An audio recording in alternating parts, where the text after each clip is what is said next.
Análisis en tiempos del coronavirus llega gracias al auspicio de Universidad Tecnológica Empresarial de Guayaquil, UTEC.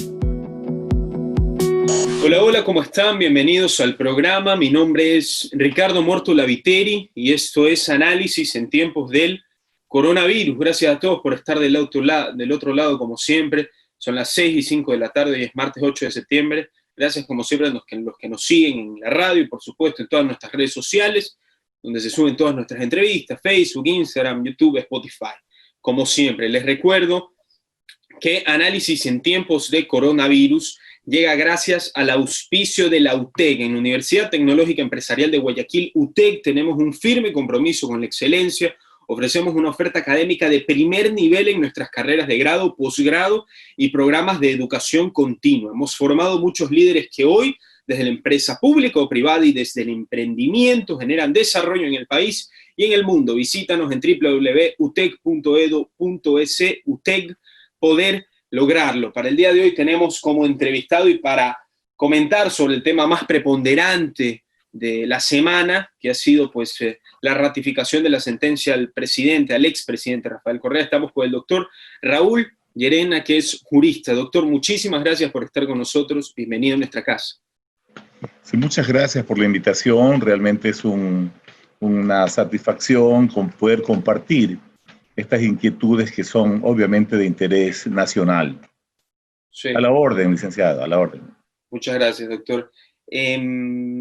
Preguntarle, cuáles fueron sus sensaciones apenas haber visto cuál fue la ratificación de la sentencia de Rafael Correa. Bueno, yo pienso que esta es una sentencia histórica. No es tan solo el hecho de la semana, noticiosamente, obviamente que lo es, pero históricamente marca un antecedente en lo que tiene que ver con el análisis o con los juicios o con los procesos que se hayan iniciado contra los mandatarios. Es histórica porque nunca antes se ha condenado a un expresidente de la República. Es histórica porque marca un mensaje o da un mensaje claro de lo peligroso que resulta jugar o ser irresponsable con los fondos o con la plata del pueblo.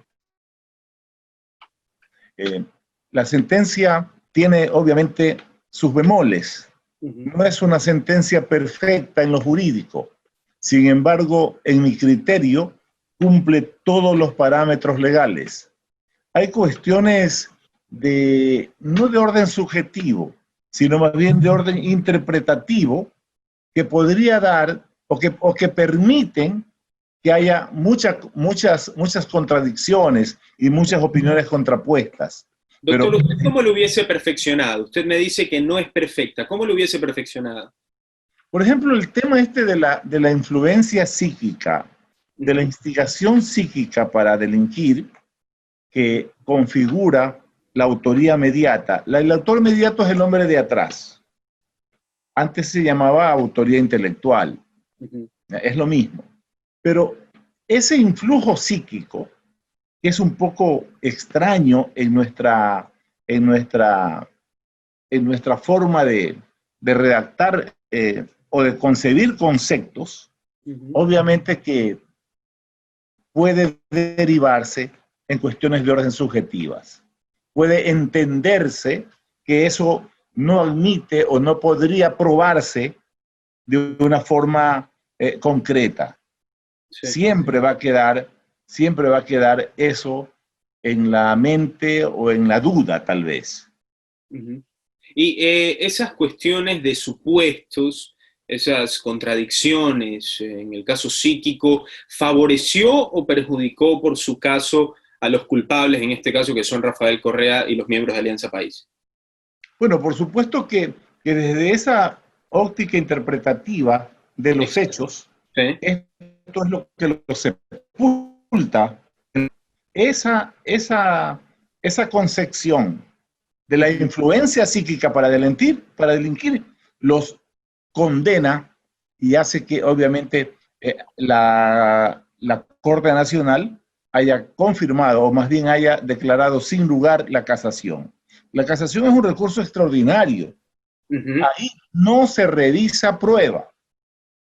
Y en el marco de la sana crítica que tiene el juzgador para decidir una situación, una resolución, obviamente ahí es donde tiene que apuntar la casación, porque no puede ser sino por tres causales, que es la errónea interpretación, que es obviamente fallar contra ley expresa y malinterpretar las pruebas, de tal forma que no admite una revisión probatoria. De ese modo queda marcado el tema de la influencia psíquica como una sentencia o como una resolución en firme.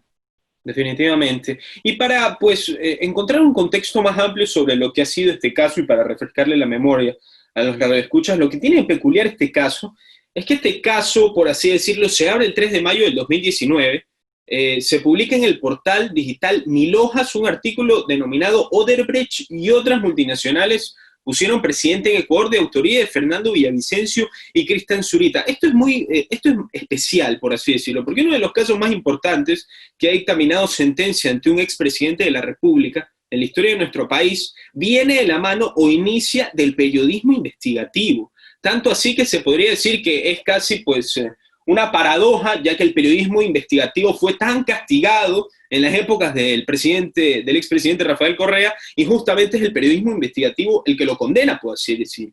Después entra la fiscal Diana Salazar. ¿Usted ha visto en sus años de experiencia un caso tan peculiar que inicie de la mano del periodismo investigativo en la historia del país? Por supuesto que no. Esa parte también lo hace un fallo histórico. Y sí, vea usted que es un joven comunicador y obviamente tiene genes de brillantez de su padre y de su madre, especialmente su mamá, tan importante que es ella como comunicadora. Usted tiene sangre política también, su tío. Dios me libre. Su tío Manaví tiene. Mire usted, esa concepción suya de traer a la conversación esta parte realmente es de mucha importancia para establecer, para resaltar a su vez la notoriedad y la influencia que pueden tener los medios de comunicación y en particular, en este caso, dos hombres, en mi criterio, valientes a más no poder describirlos, para poder no solo denunciar, sino sustentar y permanecer atentos hasta esta instancia final donde ha llegado este caso. La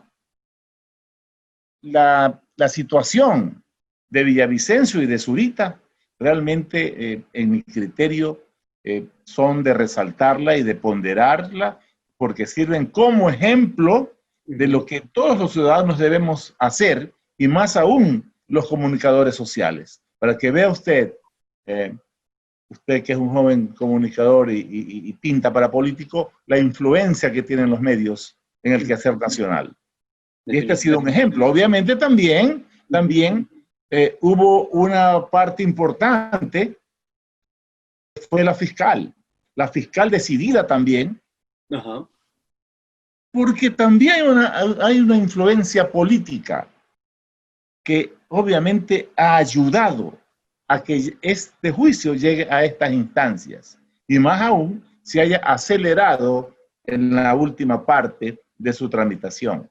Así es. Doctor, preguntarle sobre las sentencias específicamente. Bueno, entre los primeros de la lista, Correa, Glass, Mera, María de los Ángeles Duarte, se cumplen 8 años. En este caso, Pamela Martínez y Laura Terán, respectivamente, se las condena por mucho menos, evidentemente. ¿Podría explicar, están las pruebas y claramente está la diferencia entre todos, pero usted desmenuzarle a los radioescuchas por qué exactamente estas dos personas, repito los nombres, Pamela Martínez y Laura Terán, reciben condenas mucho más reducidas a comparación de los otros? Hay algo que se llama el derecho premial. Esto se puso de moda en Estados Unidos y es muy frecuente ver en Estados Unidos a quienes delatan, a los delatores, a tener este tipo de premios por su participación en un hecho investigativo o judicial. Y en este caso, la comunicación, la cooperación eficaz es lo que se aplicó a atenuantes trascendentales, más los atenuantes trascendentales que por supuesto marcan una diferencia abismal entre los 8 años y entre los 9 meses que le imponen a Pamela Martínez o a los 3 meses que le ponen a Laura Terán.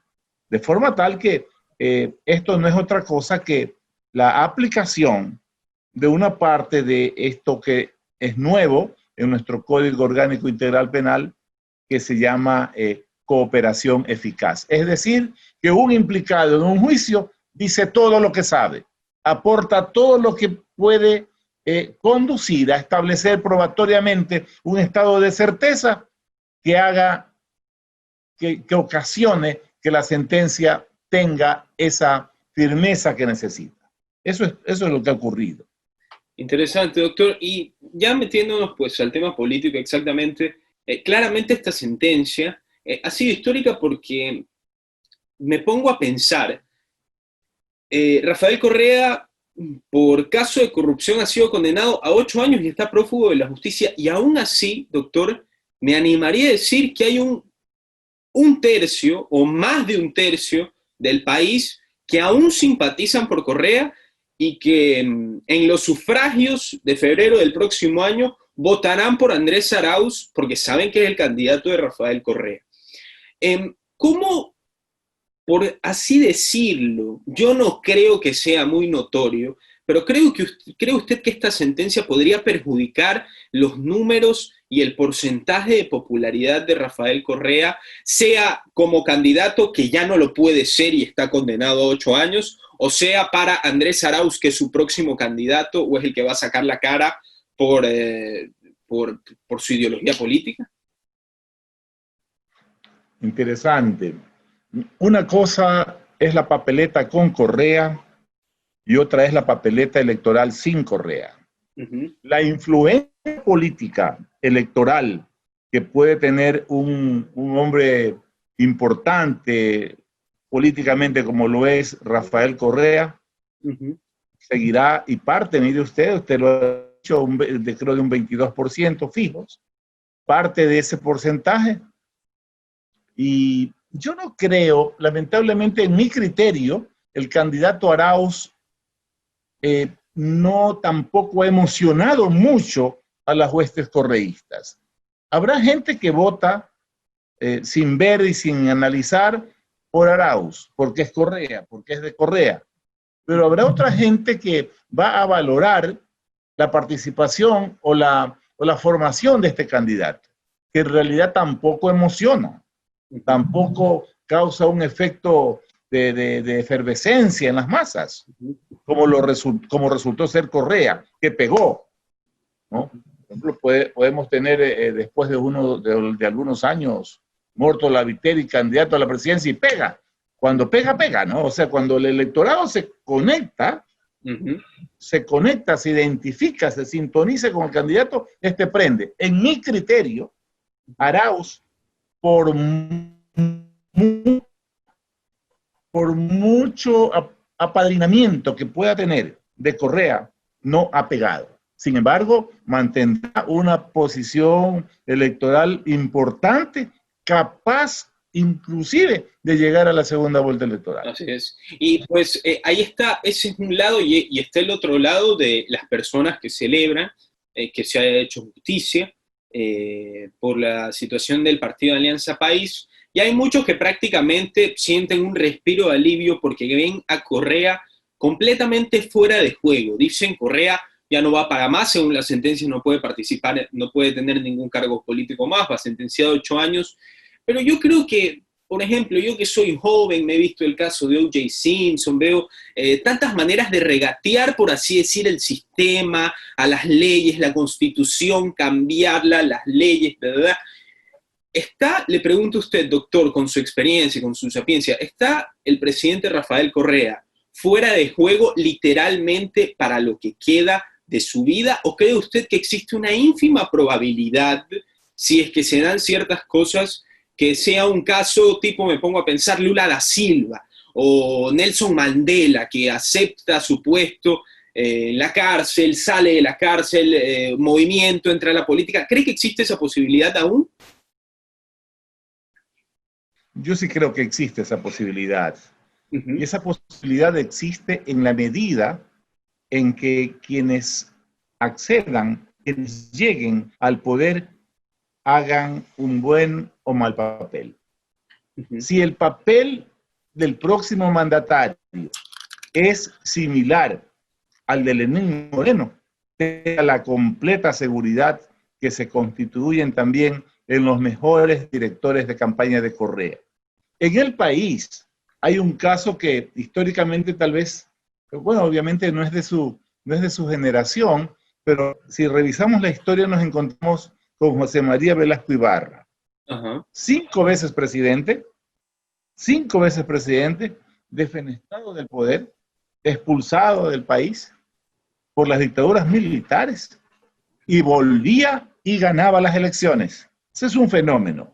Correa puede serlo en la medida en que los mandatarios ejerzan su poder de una forma adecuada. Eso hay que verlo todavía. Pero yo no creo que Correa está muerto. Yo creo que Correa va a generar también mucho peligro de que pueda volver, en la medida en que pueda tener también una mayoría parlamentaria, que pueda poner, mire usted lo que me atrevo a decir, una Corte Nacional de Justicia a su medida. Exacto. Y pueda optar por un juicio de revisión, por ejemplo. Sí. Ese juicio de revisión anularía este proceso penal por el cual ha sido condenado, y las cosas quedarían, obviamente, reviviría jurídicamente Correa. Para darle mi comentario, concuerdo completamente con usted cuando dice que cuán importante es el papel del próximo presidente de la República, ya que evidentemente yo creo que podría ser exactamente la fotocopia de lo que pasó con Lenín Moreno. Lenín Moreno, en un principio, hay muchas personas que creen que nos salvó de ser Venezuela, que se le viró a Correa y que eso benefició. Por parte benefició para los que lo crean, pero por parte perjudicó para las personas que, por ejemplo, son opositores de derecho, no les gusta Rafael Correa. ¿Por qué? Porque él, al haber recibido esa carga de 10 años de Correa, esa, por así decirlo, escasez económica, él, al darse la vuelta a Correa y que todo esto le haya caído, que fue mala suerte prácticamente, hay que decirlo, le cae el coronavirus, le cae lo de las bolsas de los muertos, le cae lo del SRI, que Abdalá, que los 60 legisladores con casos abiertos. Entonces la gente comienza a decir en su cabeza, pero con Rafael Correa esto no pasaba, o al menos me hacía de la vista gorda. Y si es que volvería a pasar, y aún más, dándole la vuelta completa, con un opositor de derecha que por ahora se candidatiza a Lasso, para poder serlo en un futuro el opositor de derecha que termine con los 10 años del correísmo y 4 años de recesión que fueron los de Lenín Moreno, si es que vuelve a hacer las cosas mal un presidente de derecha, Correa volvería con más fuerza, incluso porque la gente diría, con Correa estábamos mejor, con Correa esto no pasaba. Así que comparto con usted en decir que el puesto de presidente para los próximos 4 años es vital para el futuro del país, no solo el futuro inmediato, sino el futuro cercano. Preguntarle también, doctor, ¿cómo se da la situación si es que se concluye una sentencia estando prófugo la persona a la que se sentenció? Rafael Correa en este momento está en Bélgica. También se rumoraba que podía ser asambleísta internacional, pero al parecer se fue a dar unos días a París, se fue a caminar por Champs-Élysées, y al parecer al regresar tuvo que estar 14 días encerrado por la cuarentena, entonces no pudo inscribirse como asambleísta internacional. Aparentemente, no sé si también incluye el caso jurídico, pero le pregunto, ¿existe algún tratado de extradición vigente con Bélgica y cree que se podría llevar a cabo? No existe tratado con Bélgica, no existe extradición con Bélgica. De tal forma que si permanece Correa en ese país va a estar seguro. En mi criterio, licenciado Mórtola, yo creo que debemos ir a una constituyente. La estructura del Estado está acondicionada para el gobierno de Correa, fue acondicionada y fue acomodada para el gobierno de la Revolución Ciudadana. Yo pienso que tenemos que desbaratar un poco ese andamiaje jurídico, político, constitucional e ir a una nueva constitución que permita tener o que hayan más espacios de libertad hasta en esto del nombre de las instituciones. Parecería no es una forma, no. Quienes tienen asamblea son los regímenes comunistas. Y eso, obviamente, eso es una de las cosas que si bien es cierto, el gobierno de la Revolución Ciudadana no fue tan radical, pero íbamos camino a eso. Y ese es el peligro que al menos este comentarista ve en Correa. Por eso yo no coincido con Correa, porque en mi criterio es lo más próximo, es lo que más puede percibirse a la Venezuela de Maduro, a la Cuba de los Castro, a la Nicaragua de los Ortega, y eso realmente es nocivo para un desarrollo de la sociedad. Sí, yo creo que cuando una persona, yo he visto casos aquí en este programa, cuando una persona viene y no me dice que Venezuela es una dictadura o que me comienza a hablar maravillas de Cuba, ahí las cosas se pueden complicar, al menos desde mi perspectiva. Hablando pues sobre lo que usted dice que no coincide con Rafael Correa o sobre lo que podría pasar, lo que yo me pregunto en este caso es que, como usted dijo, creo que yo también coincido con usted en que Rafael Correa está fuera de juego por ahora, podría pasar, podría darse la situación, pero hablando de la importancia del siguiente gobierno, que aparte de la constituyente que usted está proponiendo, ¿qué otras imposiciones vitales, intachables, debe manifestar o debe promover el próximo gobierno para que no pueda existir este tema de que porque estoy en el poder tengo este beneficio, porque no lo estoy, como ya no lo estoy ahorita sí, me hacen leña y me hacen justicia, pero si vuelvo los voto a todos y se tienen que escapar todos, dejarnos de esta situación de que estar con los dos extremos. ¿Cómo podemos cambiar esto definitivamente? El abuso de poder. Bueno, yo pienso que el próximo gobierno, y me imagino yo tal vez al favorito, me lo imagino a Lazo, me lo imagino, no sé si Yacu Pérez esté entre los favoritos, o al mismo, bueno, sin contarlo Arauz. Yo no, o sea, debemos, creo, sin ser religiosos, orar mucho para pedir por este país. Porque económicamente estamos como asfixiándonos, ya como ahogándonos. Socialmente, se acordará de esta entrevista, no pasarán 6 meses del gobierno y tendremos las calles llenas de protestas, llenas de actores sociales que van a estar en desacuerdo porque el próximo gobierno tendrá que tomar medidas extremadamente duras, especialmente en el orden económico. Y eso no le gusta a la gente. La gente es cómoda, a la gente le gusta todavía que el gas siga tan regalado, a la gente no le gusta más impuestos, y también está bien que no le guste si es que no ve el resultado de esos impuestos, si ve que se roban la plata. Pero si es un gobierno de mano dura, en todo orden, también contra la corrupción, pueda que encuentre en la mayoría de los ecuatorianos, en la masa, un digerimiento a eso que puede culminar tal vez con éxito su próximo periodo. Pero lo que se viene, sin ser negativos, es un panorama muy fuerte, muy duro para el país. Veamos quiénes al fin y al cabo, al fin de la jornada se inscriben. Vea, no me lo ha preguntado usted, pero la candidatura de Lazo, siendo importante en cuanto a la unión, tampoco todavía logra prender en el pueblo. Yo pienso que tiene que ir a alianzas tiene que seguir estructurando alianzas con sectores populares, con gente más, o identificarse más con la masa, con esa gente que va a la general de los estadios, con esa gente, ¿no? Tiene que empezar a identificarse más. Porque de clase media alta, perfecto, Lazo puede ganar, pero con eso con eso es difícil ganar. Sí. Con tan solo eso es difícil ganar. Se gana con la masa y hay que apuntar a esos sectores. Sí.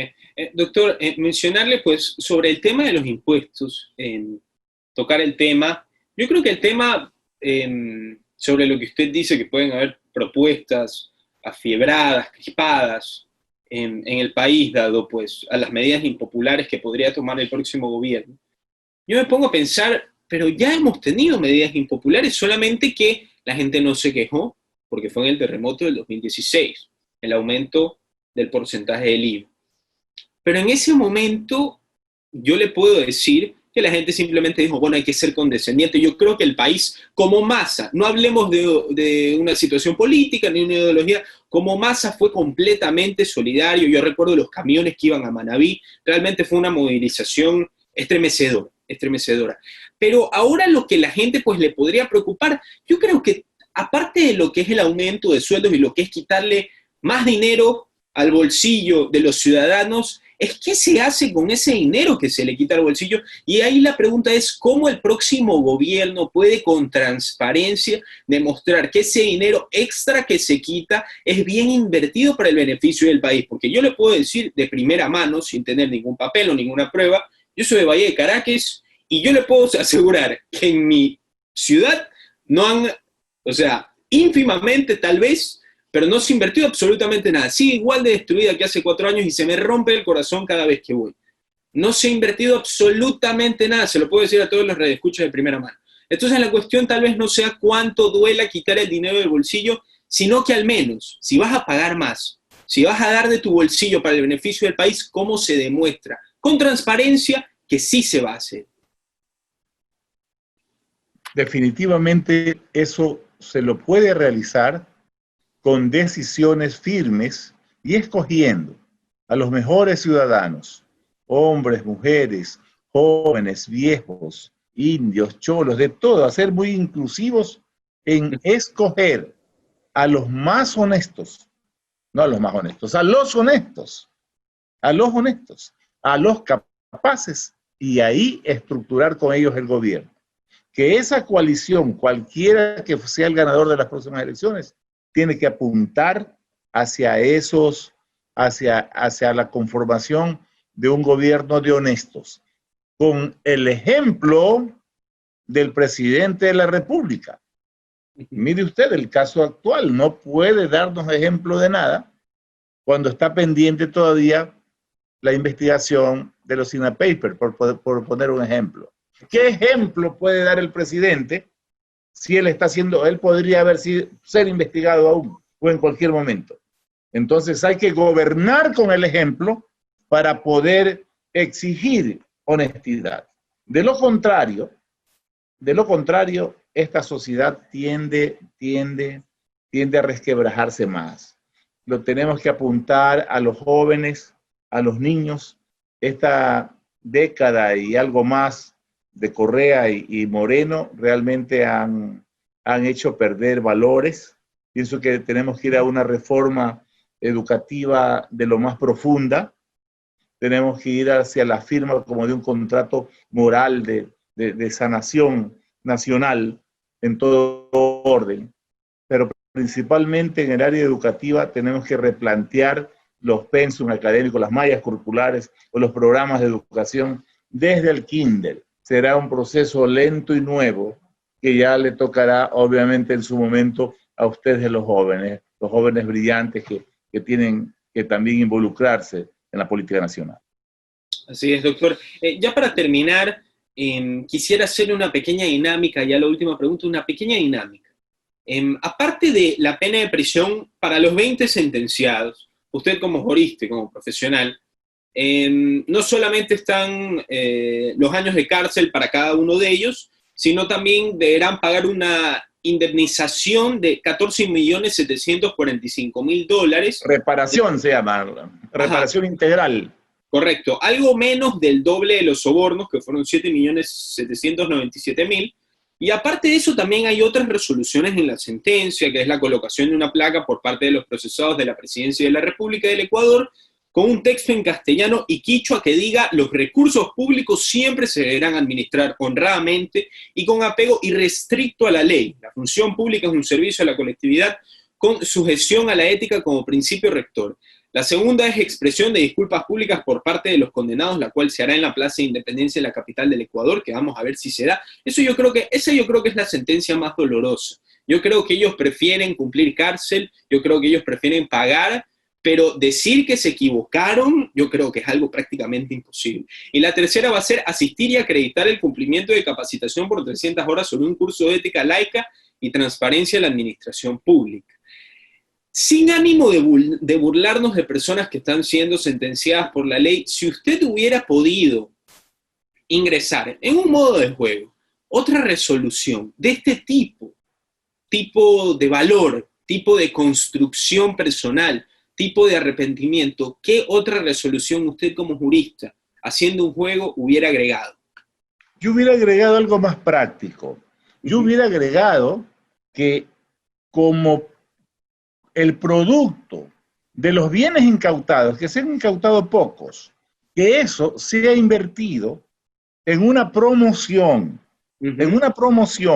muy creativa que apunte a la siembra de valores en los niños, de la honestidad y del respeto que merecen los fondos públicos.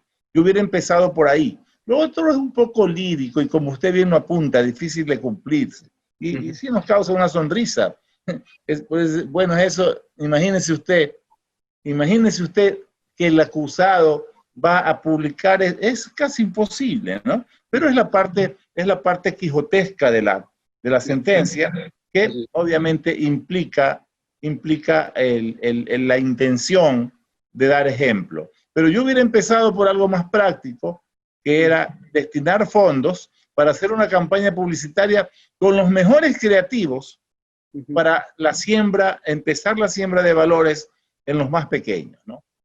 Así es. Sí, muy interesante, doctor.